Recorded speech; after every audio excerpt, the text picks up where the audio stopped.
blade stuck. Told you we should have got the Glass Rebel. Manufactured and designed by an American Special Forces war hero. The Glass Rebel is today's guest. As you just seen in that funny little skit there that I was trying to do some Special Forces things myself. Didn't quite work out that well being that it's in my basement. But the blade, quick disconnect that they have on their new tool, check it out. You may like it, you may not. But this gentleman is an amazing human being. So check it out. Today's show, The Glass Rebel.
Hey everyone, this is James, the Ghost Set Killer, and you're listening to Put 'em on the Glass podcast. Today is a special show. We got some tool inventions, we got some going on.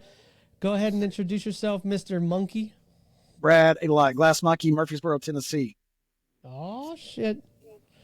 They don't know me, son. And who is our guest?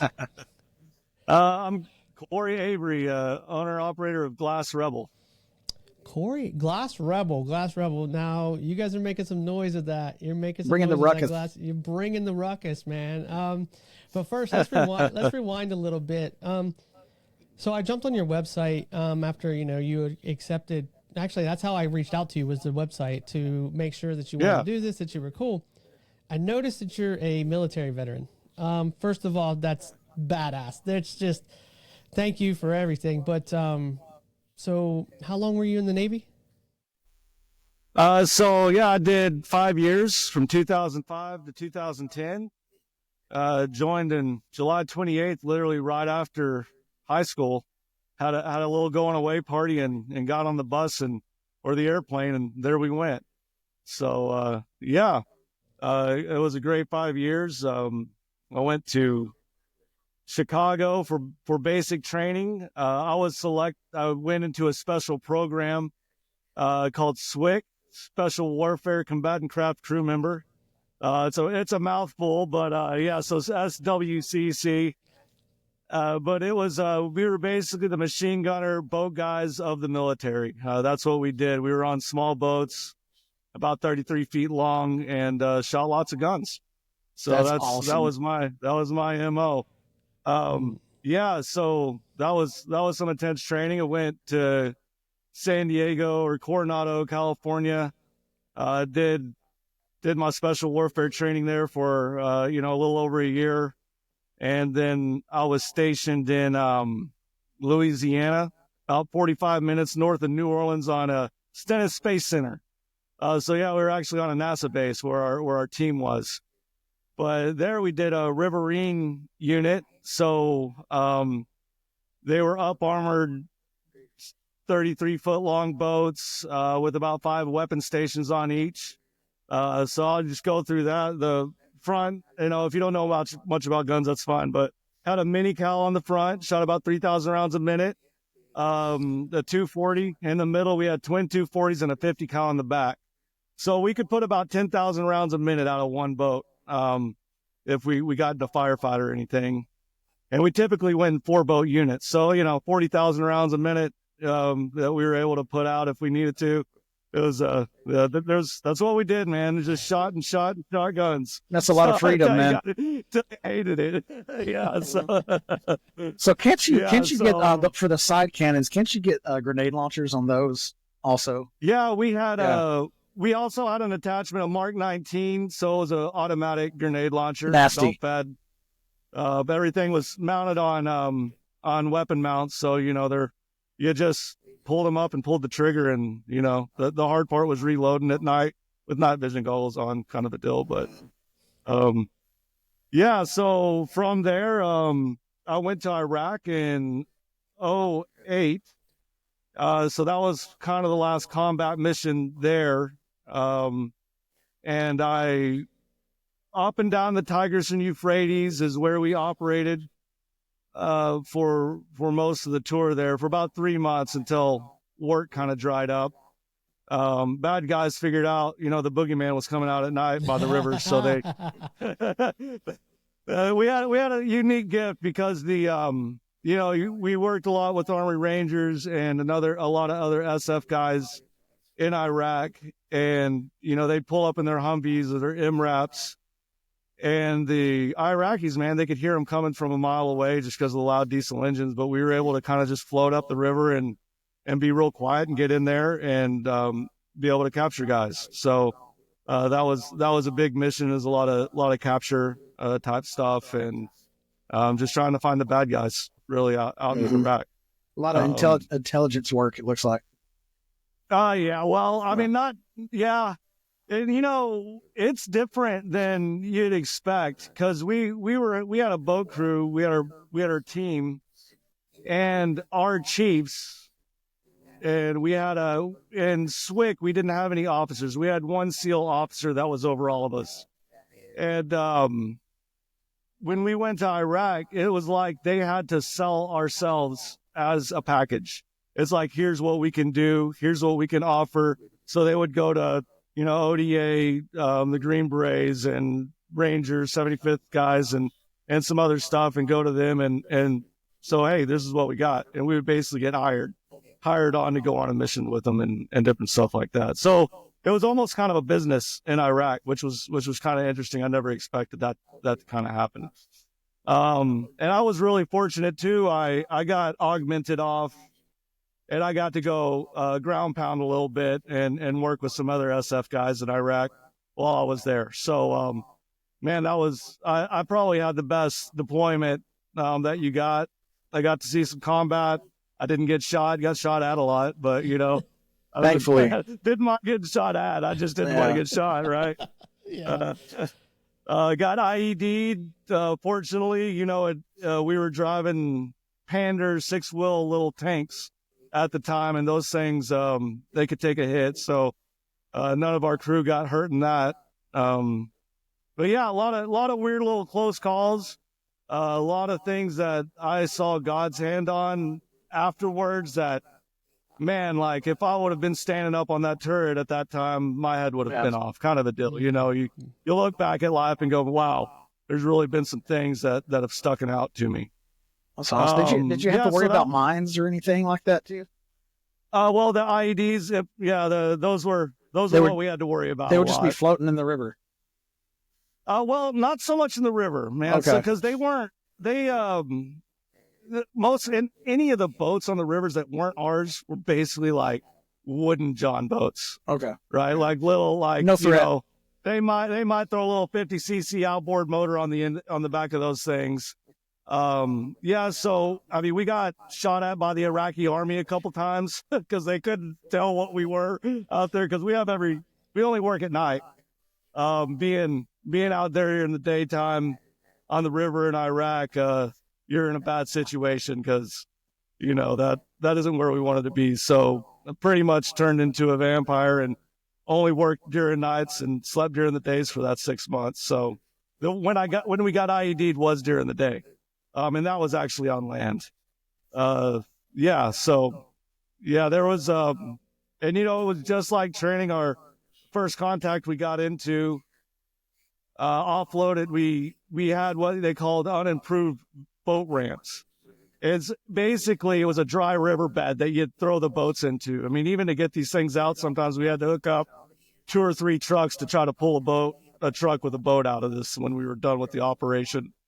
But yeah, I guess those guys had seen us come in there once or twice. We got all loaded up. We had like 40 or 10 Rangers on each boat with us, and started going up the river, started getting stepped, and a couple rockets flew past us, and followed by AK fire. And so we just, turned around, lit them up, called into the birds up, flying up above us, and watched some bombs drop down, and went on our mission. Now, would y'all integrate with the Night Stalkers at all? The Night Stalkers, I'm not Night Stalkers.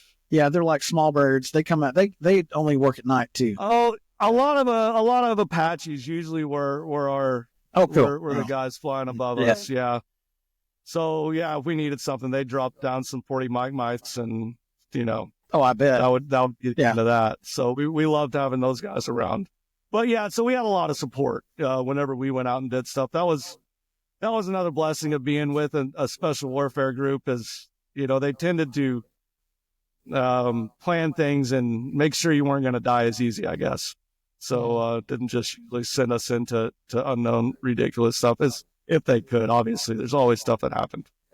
But so the special forces training, does that have to up your discipline because of the fact that you have to have you're going into situations that most combat soldiers aren't going to see? So is that something you got to like really focus on? Is that discipline of attention to detail so you don't get shot as easily because you're sneaking up? Oh yeah. Well, the SWCC motto was on time, on target, never quit. They made us repeat that about 1 million times. But yeah, I mean, and even that kind of went off into the civilian world. But incredible attention to detail. That was just even in training. If you didn't fold your sheets right on your bed, it was the end. you'd get pretty reamed off just for that. Yeah. So, and when we were in training, even starting to learn the weapons in the teams, or get really proficient with them, I should say. I saw a couple guys get kicked out of the teams because they weren't proficient enough with their guns, and they weren't detailed enough on what they were doing in the workstation. So, yeah, there's a really high standard for being in the special programs, because it's life and death out there. It's and you got your buddy's back, and you got to know he has yours, so you can go into those situations without any fear. And I will say, the military knows how to take the fun out of everything. And I say that because they train it to death. You're like, all right, this is going to be fun. And it is. And then after, a month or two of it string, you're like, all right, dude, like, let's do something else. This is not fun anymore. But, I was saying that for that very first contact, it was just like training. I didn't even have to think. It was exactly how they would throw a couple grenades into the water and have somebody on the shore shooting a gun. And it just felt like training. It just felt like another day back in Louisiana on the river. So, afterwards, when all that stuff went on, a Ranger actually flew off of the boat engine cover area, and I was a mid gunner there, and hit the ground. And honestly, I thought he got shot, but it didn't take any time to even think about it. I just pointed my gun, started shooting where I needed to, stopped shooting when other boats and stuff got in my way, looked around, and then you start checking on everything. But no, he was completely fine. Dude had been in too much combat. So he heard gun stuff and he hit the deck pretty quick. But yeah, so, man, the Iraqi thing, that was a deal. And there was a big misconception that the Iraqis just hated us. And, when we would kind of go out into the towns and stuff to do, I don't know, just like we would throw the kids, commissary type things like cupcakes or whatever we might have been able to grab from the galley. And everybody always seemed really happy. And the locals did, to see us. They even had their own little militias guarding their towns and stuff, and let us through. And, we gained good relationships with those guys. It was the Al-Qaeda and all of those guys that were really some of the issues that we saw out there. Because you see one thing on news, and then you get there and it's always different, right? Yeah, that's kind So, of what yeah, I was kind of leaning in on. How different is it from what we're hearing stateside in something in a conflict like this? That's yeah. I mean, I'm glad the conflict is over somewhat. Are we fully out of Iraq?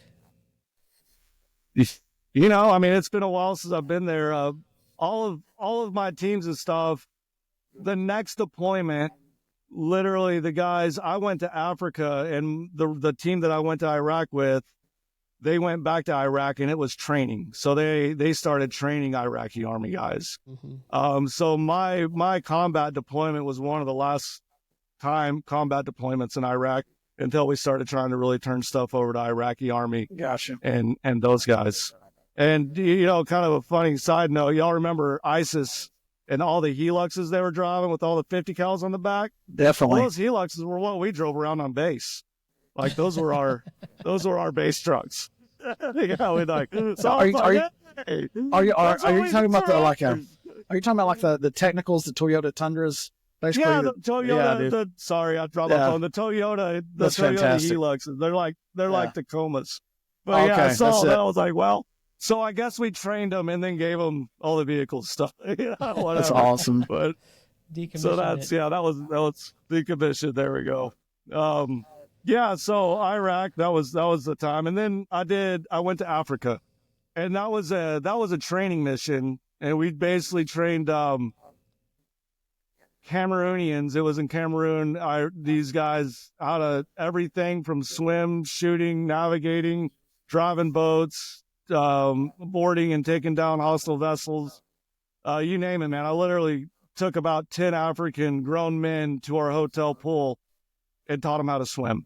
So that was there was a lot of different stuff we got to do. That was rewarding too. Is you know, getting to train and getting to throw some of that knowledge onto other people. So absolutely.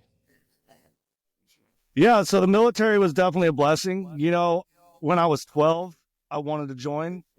I saw First Blood, Rambo, and that's who I wanted to be when I grew up, you know.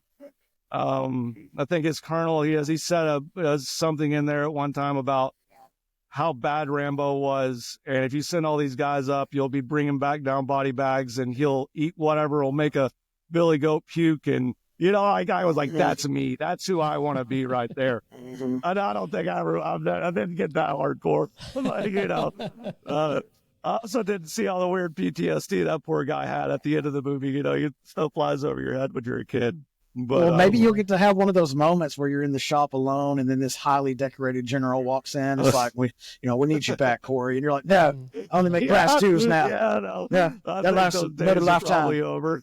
Yeah, I gave that life up since I've been in. Now, I didn't try, man. I actually looked at going and you know, doing some out of the military and contracting and stuff, and just, you know, it never quite panned out for me. I got buddies that do it and stuff, and they seem to like it, but never quite worked out for me in that way. So how did you get into autoglass? Yeah. So my dad actually started a shop back in 1991. So when I was a kid, you know, learned how to fix rock chips. A lot of it was sweeping up the shops. He even had a detail shop. When I was in junior high, I worked in the detail shop for a while. But yeah, so I grew up in auto glass. I grew up being around it, grew up even with the equalizers where, you know, the blades were as big as your pinky. Got it. Yeah. Pushing on the windshield with your head with the long knife and all that stuff. Yeah. So that's kind of what I learned and how I grew up in it. But yeah, that's, I twisted off, went off to the military, did that thing. I came back to work for my dad. It was really just a time I was trying to figure out what I wanted to do. Like, what do I want to go to college? You know, I honestly, I was pretty lost. I kind of met my dream, my childhood dream was becoming a soldier. And once I got out, man, I didn't have much direction. So went back home to the family business. I even left that for about 6 weeks or so and went backpacked around Europe by myself. But yeah, so that was a fun time. But cool. So man, where else did you go in Europe? Did you go to Amsterdam? Did you hit up Amsterdam? Where'd you Hit go? up Amsterdam. Actually how it started, I was setting by the time I went back to work for my dad, he had 3 shops. My brother Okay. was running one of them. And I was working for my brother, and I got on the computer and I found a round trip ticket to Brussels for $800. So I bought that. I bought a Euro pass, and all in about 30 minutes, I had a 6-week vacation planned, I guess. Wow, man, that's impressive. So I didn't really plan much of it out. I got on the plane. I went to Brussels. Man, the first night there, I went to jail. So that was fun. Didn't waste That any was my time, did you, introduction to man? Europe. No, I Okay. didn't waste any time. Yeah. So I guess I gotta not tell to that one. not to get too into your business, but what you do, man? Yeah. Come on, spill it. Spell it. Oh yeah. Yeah. Okay. So no, I didn't really do much. So I had just went to the hostel, sat down my 3-day pack. I had a big backpack, and there was an Australian couple sitting there, a dude and a girl, in the same room I was going to be sleeping in. And they were like, "Hey, you wanna go to a bar and get a drink or something with us?" And I was, "Sure, let's go."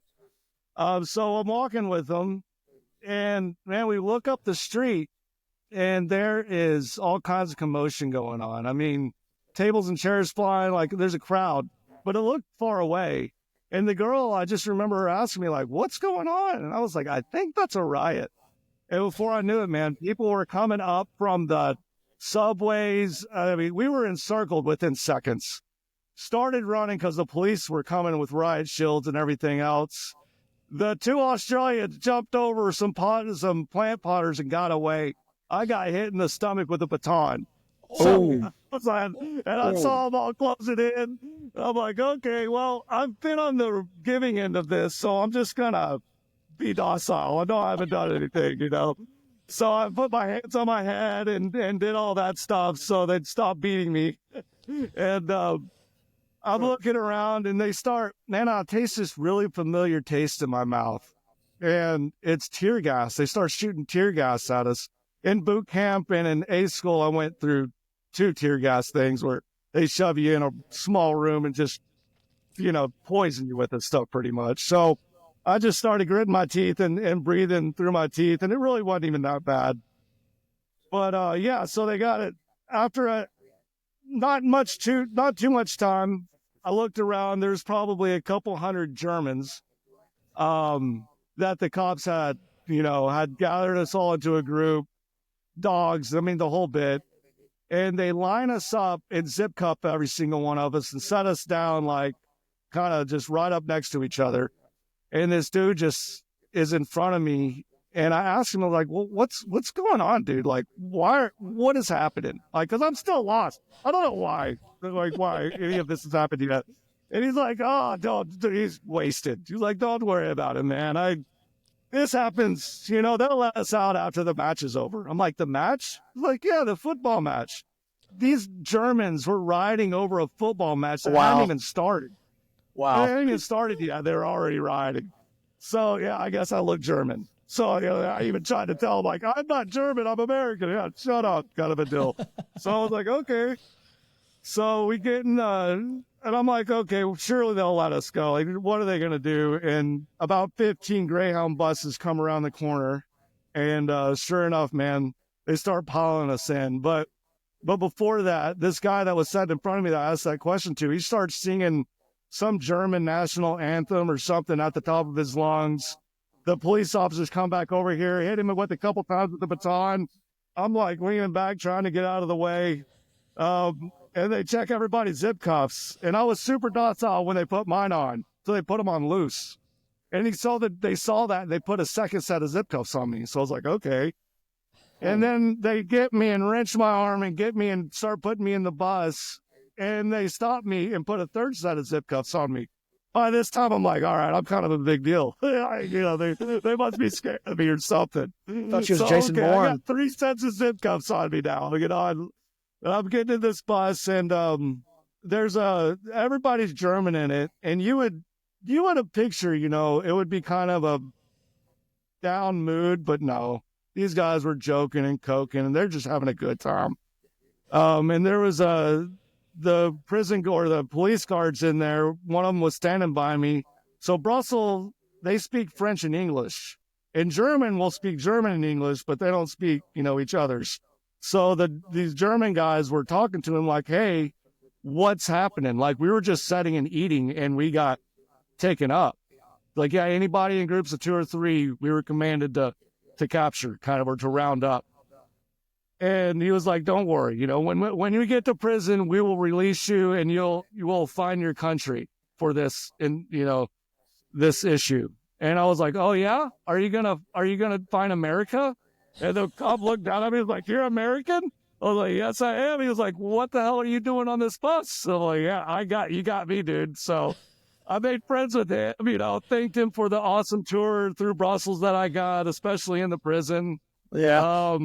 So by the time we got off, they backed all the buses into the prison and they were unloading us. And I had made good friends with this guy by the end of the short ride. And he's leading me off and he tries to take me over to the edge, but another guard grabs me and they have a conversation I can't understand. And then the guy just kind of points at my 3 sets of zip cuffs on my hand. So yeah. So I was like, all right, he's going in. He caused trouble. So I go, and I'm only in there for about 10, 15 minutes maybe. And at the meantime, remind you, everybody's still zip cuffed. And everybody has a cigarette in their hand. So they're all, this is not their first time, it was just kind of a funny deal the whole time. But yeah, so eventually they pulled me out. And the chief of police that was there with them looked at my passport and took me to a bar.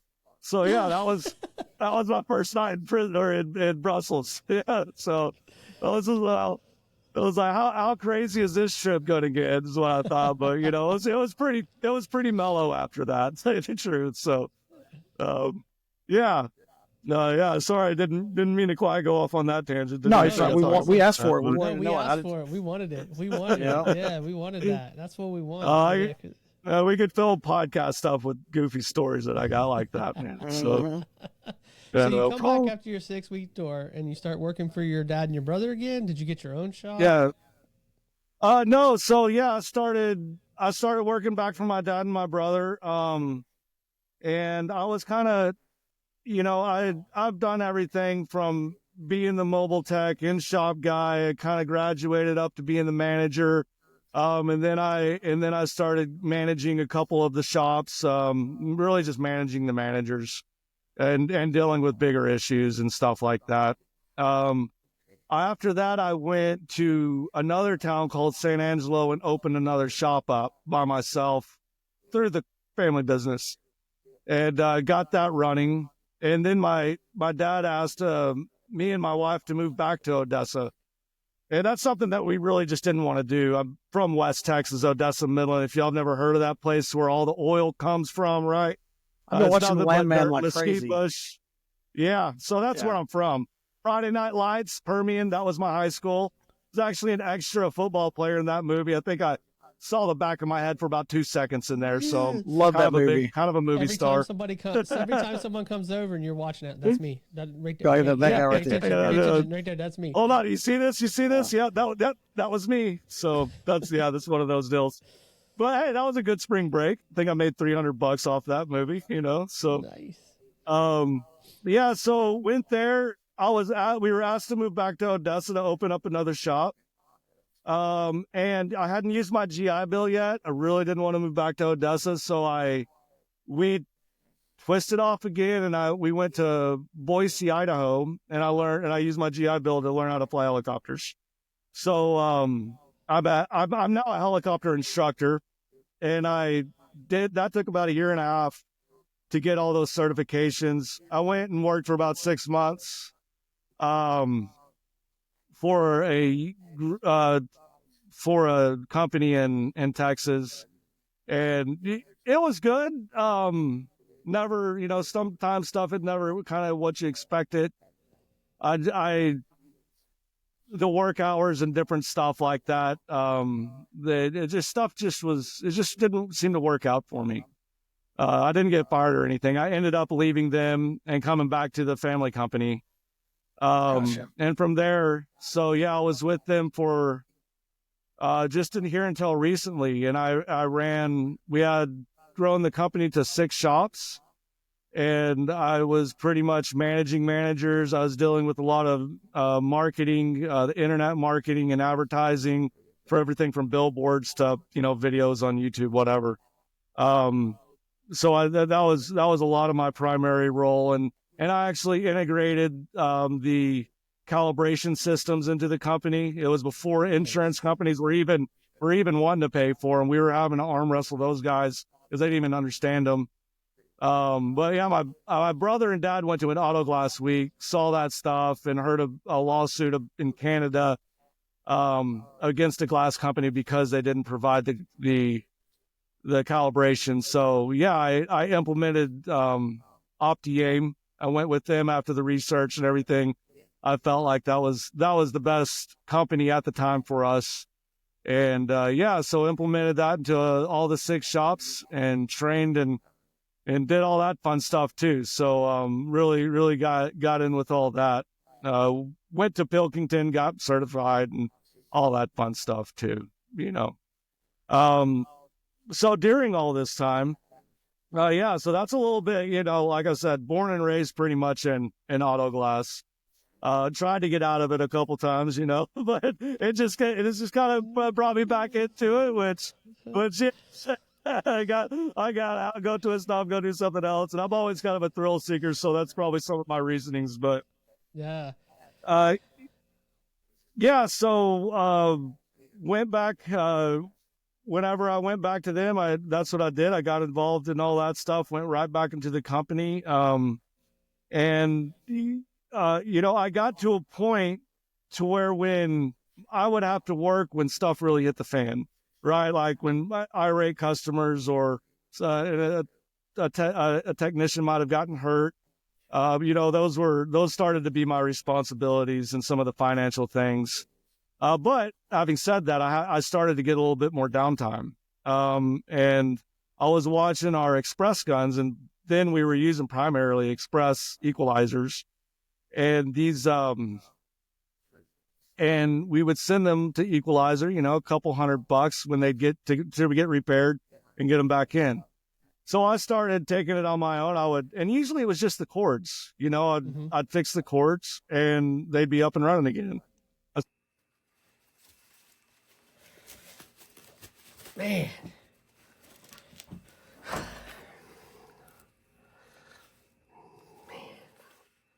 I'm running out of blades. Sharpen them so many times. Man. Who's that one guy? Sells the Glass Rebel. He's a huge distributor, the main Pro Set distributor. Drift Chris with TexasGlassTools.com. That's right. TexasGlassTools.com. That's who I need to call. He carries all the WRD stuff. These wing blade scrapers. That's right. He carries all the blades for the Glass Rebel.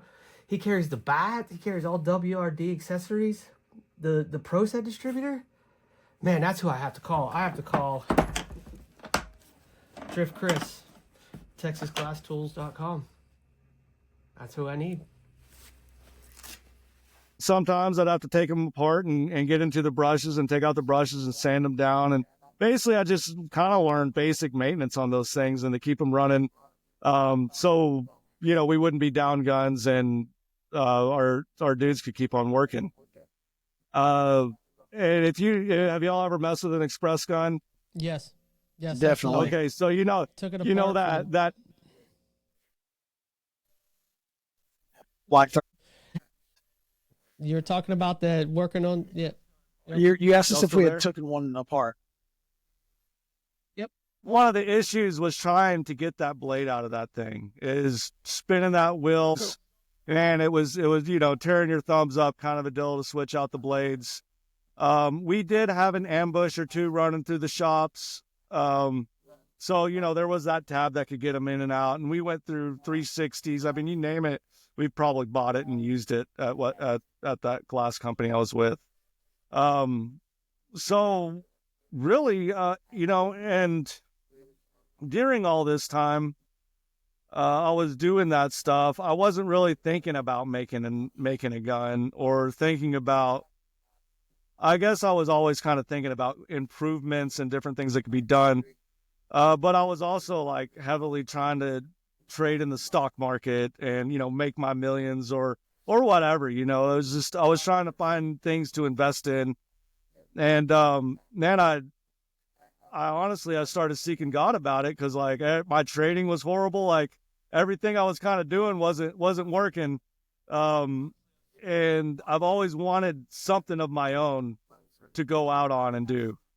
And it's probably taken after my dad because I saw him do that. But so, I felt like I heard pretty clearly from God just to start investing my time, effort, and money into the work of my hands.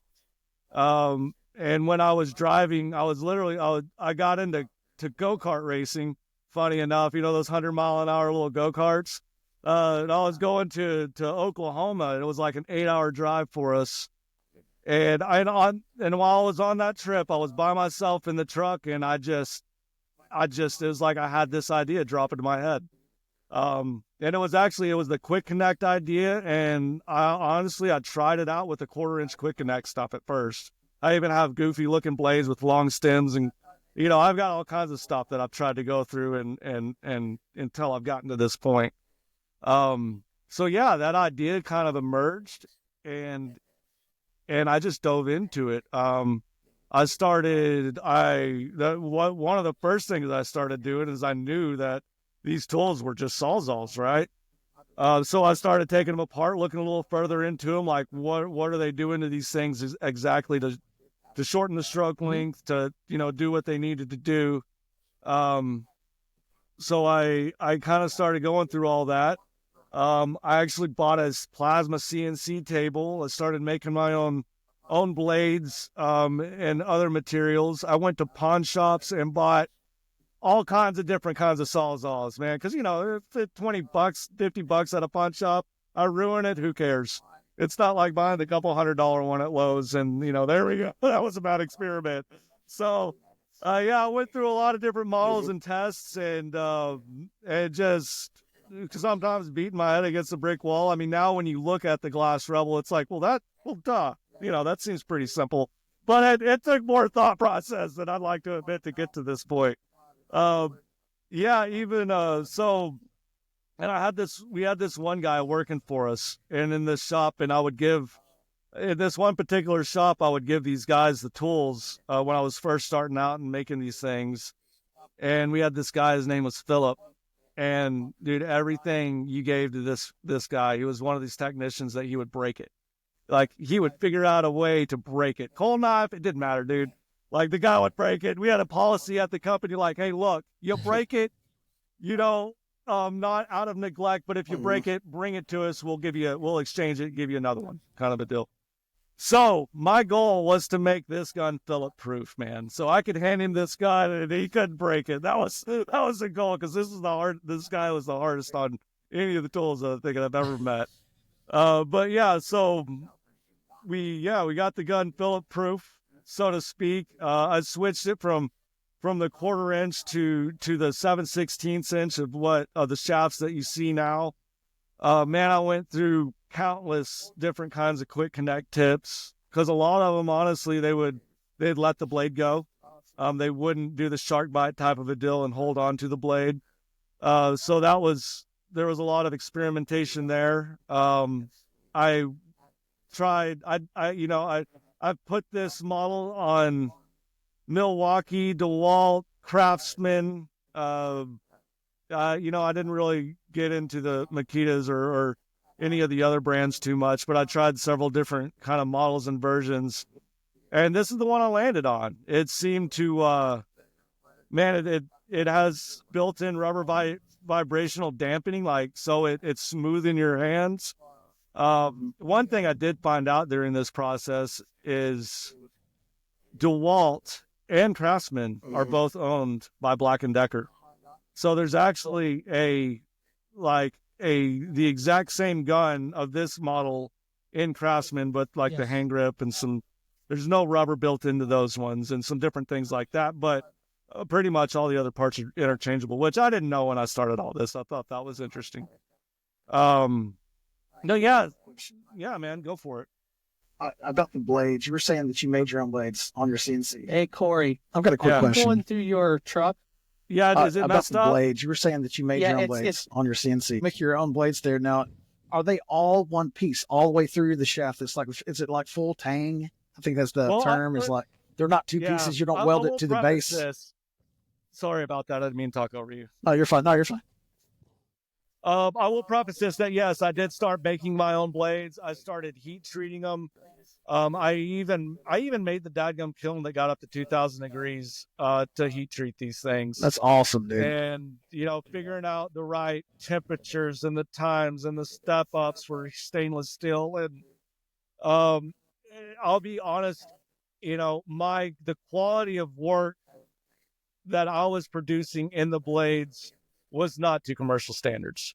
I was getting them out to the technicians and stuff, and they'd break in certain places because of crappy weld jobs or just of bad heat treating practices. Because I've pretty much taught myself how to do all this stuff through YouTube University and trial and error. Right? That's all of YouTube's us, man. great, man. They got all kinds of stuff on there. But yeah, so so I got into contact with a company that made blades and that dealt with some of these materials. And I worked with them it took about a year to get the blades to where they are, even working with this other company to make sure that the quality, the right kind of stainless steel was there, the flexibility in them. You got to have flexibility, but you can't have them too hard. Because I have stuff sitting in my box that too hard that won't bend across around the curvature of the windshield. But then you get it too soft, and guys start getting into stuff, then it damages the blades quickly. So there's that fine line you got to toe there too. And thankfully, it's kind of already painted some of those lines for us. So I piggybacked off of them a little bit. But yeah, for the blades. So they're made up of a couple different pieces and really put together, because there is your blade part, and then you have the 7/16 shaft, and then you also have basically that bottom triangular piece. If you look at the blade, that's attached, and that's really there for the structural integrity and to keep that thing from breaking at the base and to give it that strength at the bottom of the blade that we need. Because that's where I was having blade breakages when I was making myself. So, I got that issue obviously ironed out and everything. Because that was one of the big things, was those sheaths, man. I can't tell you how many damaged dashboards we had to deal with. Yeah. How many times I had to call Dr. Vinyl. That was the guy that would repaint them. And if they were too bad, then, we were dealing with a lot of car lot cars. So brand spanking new. There's a couple grand out the pocket, Yeah. and then you get your technicians, and the guys that work on their own, they're always going to take better care of their tools because they're their tools. That's But right. when you start getting shops with employees, they're not their tools. They're not as worried about them, and they're going to run through them a little bit more, and then they'll let that sheath crack and then start opening up, and then that's where you really start seeing dash damages and stuff. So the idea was to also get rid of that thing and to keep the rubbish from the base of the blade, because we'd also always have the blades breaking at the base because of that rubbish on the sheath. So there was a lot of thought, that went into these blades to keep them from breaking premature. So that was a huge idea, or one of the big things for me. Yeah, what you were talking about with the breaking of the dash. So I had back in 2000 and I think it was six or seven, and where it's got the 4 Allens, right, to go into the top of that head, that big old metal chunk head. I was coming across the dash, just and it was before I used protectors. It was before I was just Mr. Do it all by the book kind of thing, and that whole head snapped off, which caused it to bounce down the dash. So I had to, it was a Honda Odyssey. I had to call Dr. Vinyl. We had one up here in Ohio, and he had to come out, and then he had to sand it and then paint it. And because the bolts, for some reason, those Allens just snapped off, and that head just went, just bounced down the the dash. So it's very impressive that you were thinking that far ahead with technician damage. You know, you're making it better for the technicians so they don't cause the damage like what I did back in the day with those things. Well, what I really like, go ahead. Yeah, my view changed a lot from the positions I was in because I was starting to have to deal with the damages in the dashboards and the irate customers. And I wanted less of that. Obviously, I wanted better tools in the technicians' hands so they could do a better job. So at the end of the day, we're all making more money and we're all able to live, but we could pay the technicians more, you know, and all that stuff. So yeah, that was, I guess my view on that whole thing was also from a higher managerial standpoint to where not only do we want to make a good tool for, you know, the average user, the guy that's buying it with his own money and working out of the back of his truck, so to speak, but also to be able to stand up to some of the employees that just don't care, honestly. So, and we wanted to make a tool that would do that. And the blades, obviously, like there's no reason to even start trying to sell anything if it's a crappy product. So, yeah, I literally went through a couple good years of testing and breakage and redoing stuff before we finally landed on the end result here. I got a question. So, well, it's not really a question. It's what I like most about your tool there is it doesn't go inside and out of a sheath like the amp. You know, I've got a GT. I've got a 44 Magnum right now, and it's a great product. Although I'm not knocking them, but it's just the way it's physically built. The blade goes in and out of that sheet, and it creates friction, and sometimes it smokes. But what it does it damages the blade at the neck. So it weakens the metal, and eventually it starts turning blue and then red. Yep. And once it has that little rainbow color to it, it's snapping. It's going to snap. Yes. But two things about your tool is it does not have a point of friction, and the second part is that you said it earlier, the vibration. Whatever you've done to dampen that, you can really tell the difference in it. It is very, very chill. It's a chill tool. That makes me happy to hear. That's exciting. I mean, I definitely even built guns that were giving dudes blisters on their hands.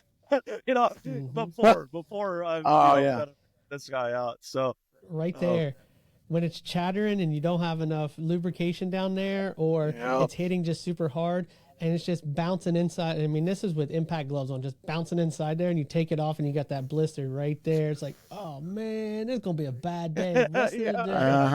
Rough. I've seen that blister several times. Yeah. And you just know, you're like, well, that arm's going to be asleep tonight. Like all night, it's going to be just numb. Okay. That's awesome.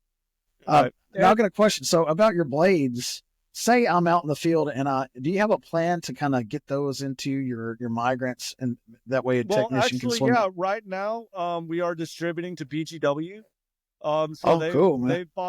They bought several. I actually have a decent sized order. Migrant was a Migrant. We are going to fulfill an order for them tomorrow. So we're getting them there. That'll be our first order we're fulfilling for them. So yeah, so now PGW and Migrant are going to be distributing these tools for us. We've worked out some deals with those guys. Yeah, so and I know PGW, they've been buying extra blades and stocking those things up for now, do you assemble them, or do you have somewhere that you now like the to blades keep up are with demand? The blades are I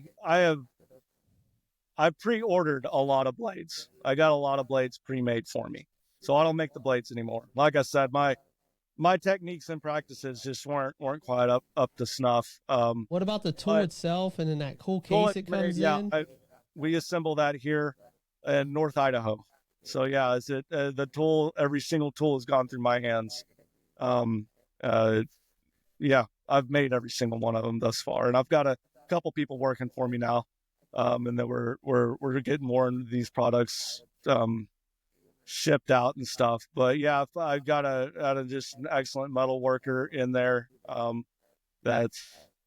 He's already better than me in a lot of stuff. But yeah, so I've gotten pretty much when I was in Texas, I slowly built up an inventory of these tools. I got, from getting the cases ordered to getting the blades made to getting the guns made.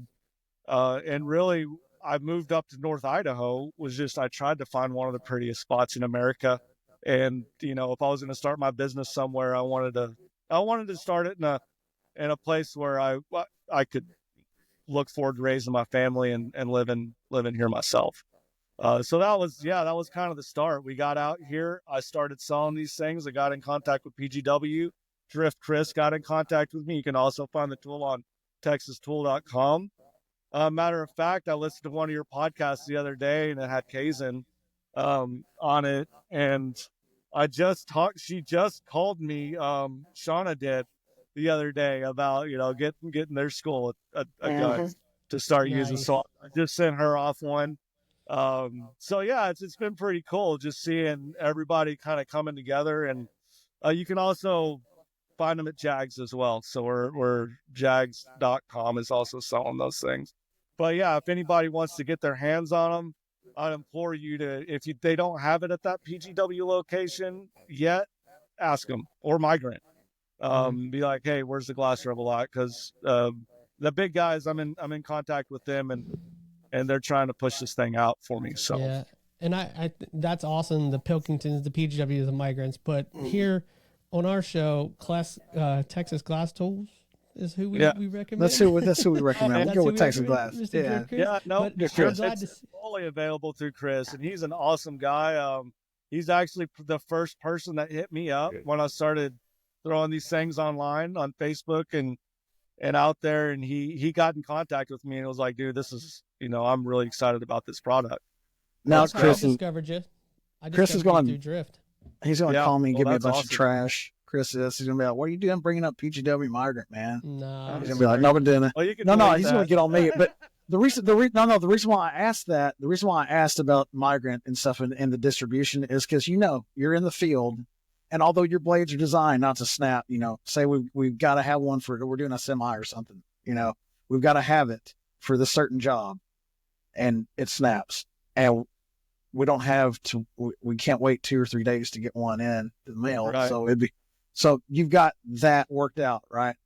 Well, and that was that's what's getting worked out to start distributing to those guys, was because I know it's one thing to see this gun online, right? Like, okay, but once you get it in your hands, like you have, you can feel the difference and the cutting difference and stuff.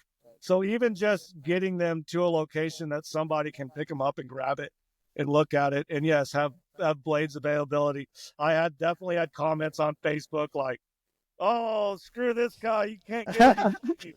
Kind of a deal, whatever. So I'm like, they're always going to be make sure I fix that, but they'll always do that. That's why I was kind of asking about the production of it, because a lot of times when in the auto glass industry, when a tool catches fire, it catches fire, and then it's like, okay, everybody needs it, everybody wants it, and then it's like, okay, we're trying to keep up with orders and everything, but it sounds like you got a pretty good handle on that. Yep. Yeah, I way ordered on blades. Let's just put it like that. But that's awesome. That's where a lot of my money went to, is investing in those things. And like I said, I literally worked for a year with this company to make sure that everything was right. So when I did order thousands of them, then I wouldn't be up the creek, kind of a deal. So yeah, it was, so everything that I could have done personally to make these things the best that I can. I mean, and now, there's a caveat to that. Like, you put them in the hands of somebody and they start digging into metal with them real good, you're going to damage the blades. It just is what it is. But, you stay away from the pinch weld and don't go into the metal. These things will last a long time. And from what we've seen, there is a tiny bit of just getting used to them, because it's a little bit different than the bend at that base, and the Glass Rebel blades bend more at the end of them. So there's a little bit of learning curve to them, but after that, we've seen them last longer than the competitions. That's great, man.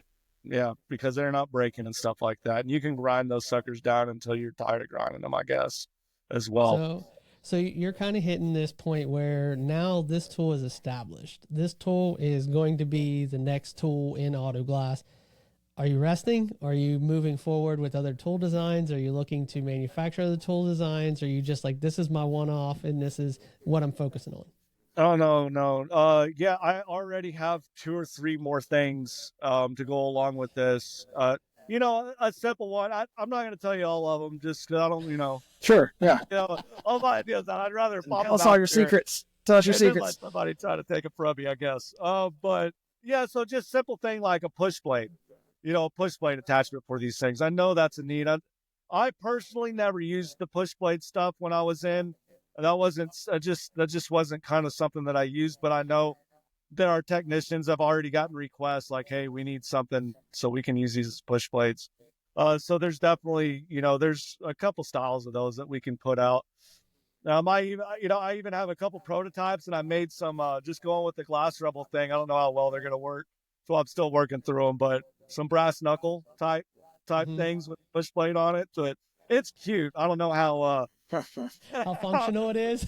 well that'll really work, but yeah. So probably going to go with more of a normal standard style tube type of a handle grip thing on those guys. But I don't know, I might spit something out there like that. But yeah, there's a couple more attachments for this gun that I think that I've already experimented with a little bit. I just need to do some fine tuning, and so hopefully I can get my head out of from underwater and all this stuff, and we can start getting some more of those other tools put out there.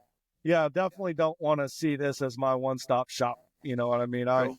I think there's some other tools that could really be cool with this gun. Yeah. So there's some tools that are specialty that could use some revamping, I would say, from everything from our little hand tools that we use, certain clip removers, different things could just be made better, but it works. So it's like, well, why improve it? Yeah. So, yeah. Why do that? Yeah, I got you. And I've made a lot of long blades too for the other shop I was working on, but those are full metal type of things, and they're pretty cool. But so we might have some different things like that coming up online too. Once we can get those processed and commercial quality, because we don't want to put anything out that's not ready, or if I'm selling anything, I want to make sure whoever's got it's happy. I give a 1-year warranty on this tool, so if anything breaks on it in that time, we'll repair it, no charge, kind of a deal. Repair or replace. So that's the kind of warranty we have on it right now. That's a big deal because a lot of people are, like you said, they'll have to learn, kind of how to use the tool in their own way, and anything can happen. Oh, when you're, can happen. anything can happen. Yeah. What is the learning curve? 5 cars, 3 cars, 2 cars? What average are you seeing when the learning curve? It was a couple cars. So when I first started spreading this throughout that West Texas windshields, I'll just tell you their names. When I started spreading it out through them, I at the Midland shop, there were they ate up a blade pretty quick. And I was like, well, what's going on? Because this just doesn't seem right. Well, I came to find out, some of these guys were a little newer, and they were hitting and getting into that pinch weld pretty good. Wiper and I guess they post. were used to doing a little more with the blades, and some of those. A lot of the, there's a lot of oil filled trucks and stuff out there, so a lot of work trucks. So some of these guys, I think that they feel like they can slack off on what they're doing on sometimes. But so a couple, it's usually, I saw that one maybe 2 blades that shop got. They damaged them. They brought them to me. They showed them, hey, this is what happened. I kind of went through a little bit of training and just your angle of the blade and, pay attention for the pinch weld and this metal and stuff. And after that, because I constantly call back and talk to these guys because they've been using this tool for the longest, longer than anybody else before. Like I said, a good year before I've even put it on, good couple years before I even put it out on the market. So they, and I keep hearing the same thing back. Yeah, that's, they think they're lasting longer, and they're seeming to keep them. And I haven't gotten too many more blade orders from them. So that's also, that's a good thing to see that these things are really lasting for them. And like I said, the first couple I saw them use, and it was just, I want to caveat that too. It wasn't the guy that owned the business and that owned the tool. It was the employees that were kind of destroying some of those things pretty quick. But once again, after that learning curve was met and they figured out these blades a little bit better and how, that they would bend, damage stopped happening. And Perfect. one thing that I did see is I had one guy bend the living heck out of it, but I told him, I was like, put it in a vise and straighten it out. Like, let's see if it'll do that. It straightened right back out, sharpened it, and went on with his day. So instead of cracking like some of the other blades would, it bent, but he was able to straighten it out and keep using that thing, which is pretty cool to see. Yeah. So a little bit of a learning curve, maybe a couple windshields. It doesn't take that much of a learning curve. You know what I mean? It's still a reciprocating saw with a blade on it, with a shortened stroke length. So, it's the, not gonna be rocket science, but those are the biggest issues. Is really just when they start getting to the metal. And in West Texas, there's a lot of tractors, a lot of heavy equipment that's worked on. So there's a lot more, I guess, grace when it comes to cutting out windshields, especially with these tools. And that was another reason to go back on why I picked this model. Is it's shorter. You can get it into those tighter spaces easier, especially with that short blade. You're in one of those forklift or whatever type of units, so where there's not much room. You can get in there and swing that gun around pretty easy, get that glass cut out. So, I mean, I don't like that it's yellow, but whatever. That's just me. I'm a Milwaukee guy through and through. Yeah, James, I don't even know why you're here. You use Fiberline, dude. I don't even know why you're here. I know. You need to go away. Like, I'm the guy. I had comments on fiber Facebook. Oh, F that, it's not Milwaukee. Yeah. Well, I don't know, man. So, this is the model I picked on. It was the favorite that I produced. Like I said, I had several different models running around at a time, and that would seem to be the favorite of all the techs. So, that's the long story short, man. That's just what we ended up going with. So, yeah. I love it that you're having so much success. Can't wait to see where it goes, man. I Love can't either. So we're about to wrap it up here for a few minutes. But I really want you to drive home where they can get this tool, the name of the tool. It's American. I can't stress enough. This is American made by a veteran for the betterment of our industry, and a special forces veteran at that, so some thought went into this tool. Their mechanical comprehension has to be off the charts to even qualify for special forces. So with that being said, Corey, go ahead and just drive this sales pitch home. Okay. So the Glass Rebel, man, some of the key features that it has the quick connect system. With that, you can change this blade to 6 different angles. So if you're on an weird angle or something like that, it's easy to switch over. It's a sheathless. Goodness, I can't even talk like I say sheathless fine. system. So free sheath, you're reducing your damages on the dash. You're increasing the life expectancy of your blade. It also has a brushless motor built into this DeWalt, which it's a step up. So the motor can be a little smaller, but it's also more powerful. Comes with that 5 amp DeWalt battery, that has also obviously been time true and tested. It's got extra built-in rubber into the gun to reduce any vibration and stress on your hands and your body when you're going through cutting all these windshields out. It is made in the USA. Here in North Idaho, we're proud to make this thing in the USA. So also the blades are a high quality stainless steel, so they're magnetic. You can still throw them in and get them to magnetize anything. They are heat treated. Everything has been engineered, and just as much as we could think of to make this thing the best we could for the auto glass world. With 20 years of experience in the auto glass world, from being the lowest guy sweeping the shop up to managing 6 different shops. This is what we've come up with, and we've seen some great success in it. And we're we're thrilled that people are using them and it's helping them make their jobs better. And that at the end of the day, if I can bless those that are buying this tool and it makes their life easier, their job a little better, man, then I'm happy. Like that's my goal. So yeah, that's the quick down and dirty on some of that. You know, I did serve in the military for 5 years. Proudly served my country. You know, sometimes I still wish I was in, but we all make our decisions. So, and I'm glad God's led me to this situation, and I've been able to produce the Glass Rebel. You know, so yeah. You got anything to add, Mr. Bradley? No, I'm glad God led you to do this because he got tired of me praying to him to ease up on my wrists and my elbows and my shoulders. You ought to see the anti-vibration moon mitts that I use too, and all that still hurts. So yeah, Well, I can't. I want to get one soon, man. I'll get it in there. But yeah, Well, it's yeah, been great talking to you. I forgot to mention, you can get it on, TexasTools.com. You can get it from PGW and now Migrant. So if you need to get your hands on one, then yeah, feel free to go in there and talk to your local rep.